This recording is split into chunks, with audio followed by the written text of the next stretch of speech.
അടുത്ത ഉത്രട്ടാതി നക്ഷത്രമാണ്.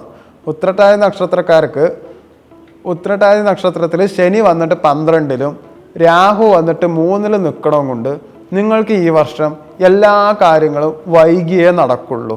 ചിലപ്പോൾ നടന്നില്ല എന്നും വരും. ഒരു ഭാഗ്യമില്ലാത്ത വർഷം തന്നെ നിങ്ങൾക്ക് എന്തായാലും പറയാവുന്നതാണ്.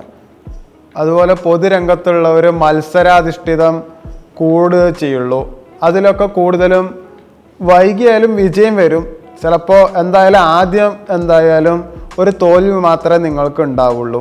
അതുപോലെ ധനനഷ്ടം വളരെ കൂടുതലായിരിക്കും.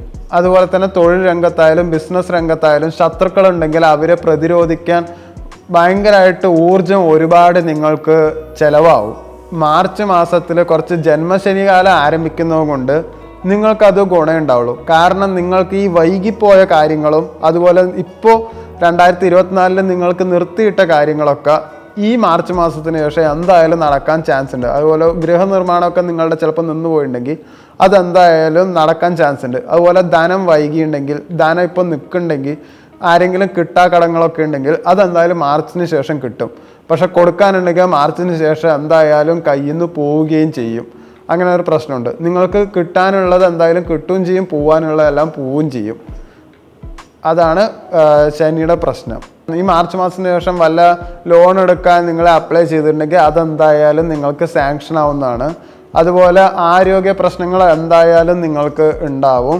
അതെന്തായാലും മാർച്ച് മാസത്തിന് ശേഷം ആരോഗ്യ പ്രശ്നങ്ങൾ എന്തായാലും നിങ്ങൾക്ക് ഉണ്ടെങ്കിൽ അതെന്തായാലും മെച്ചപ്പെടും. അത് ഉറപ്പുള്ള ഒരു കാര്യം. വ്യാഴവും രാഹുവിൻ്റെ ഗ്രഹങ്ങളുടെയൊക്കെ മാറ്റം അനുസരിച്ചിട്ട് വരുന്നത് കൊണ്ട് നിങ്ങൾക്ക് എന്തായാലും മനസ്സുഖം ഉണ്ടാവും. അതുപോലെ വിദേശ പണം അനുഭവിക്കാൻ നിങ്ങൾക്ക് നല്ല യോഗ്യത എന്തായാലും ഉണ്ട്. പക്ഷെ പണം എന്തായാലും കുമിഞ്ഞു കൂടുമൊന്നുമില്ല. പക്ഷെ മനസ്സമാധാനത്തിനും കാര്യങ്ങൾ നടന്നു പോകാനുള്ള പണം എന്തായാലും നിങ്ങൾക്ക് അവസാനത്തെ 6 മാസത്തിൽ നിങ്ങൾക്കുണ്ടാവും. അത് 2026 മാർച്ച് വരെയും അത് നീളുന്നതായിരിക്കും. ഒരു വർഷത്തിലെ കാര്യമായതും കൊണ്ടാണ് അധികം ഡീറ്റെയിൽ ഇല്ലാണ്ട് ഞാൻ പറയുന്നത്. അടുത്ത വീഡിയോയിൽ ഓരോ മാസത്തിലും നിങ്ങളുടെ മാസഫലം പറയുന്നതാണ്. അപ്പോൾ അതിൽ ഒരു മാസത്തിൽ എന്തൊക്കെ നടക്കുന്നുള്ളത് ഞാൻ ഡീറ്റെയിൽ ആയിട്ട് പറയുന്നതാണ്. ഞാൻ ബേസിക്കലി ഒരു സൈക്കോളജിസ്റ്റാണ്.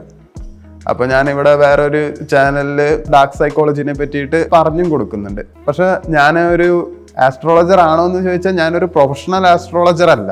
ഞാൻ കുറേ ആസ്ട്രോൻ്റെ പുസ്തകം വായിച്ചതും കേട്ടറിവും ഞാൻ എൻ്റെ പേഴ്സണൽ ആവശ്യത്തിനാണ് യൂസ് ചെയ്തത്.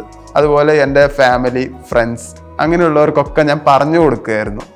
അപ്പോൾ ഈ പറഞ്ഞു കൊടുത്ത കാര്യങ്ങൾ അവരപ്പോൾ വിശ്വസിച്ചില്ലെങ്കിലും പിന്നെ അവർ വന്നിട്ട് എൻ്റെ അടുത്ത് പറഞ്ഞു, നീ പറഞ്ഞ കാര്യം അത് ശരിയായി എന്നുള്ളത് അവർ പറഞ്ഞു.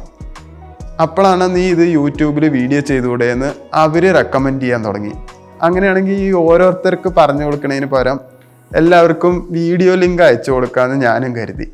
പിന്നെ കൂടുതൽ ഡീറ്റെയിലിംഗ് വേണ്ടവർ മാത്രം വിളിച്ചാൽ മതി എന്നുള്ളത് ഒരു തീരുമാനത്തിൽ ഞാൻ എത്താൻ തുടങ്ങി. അങ്ങനെയാണ് ഞാനിപ്പോൾ ഈ വീഡിയോ ചെയ്യാൻ തുടങ്ങുന്നത്.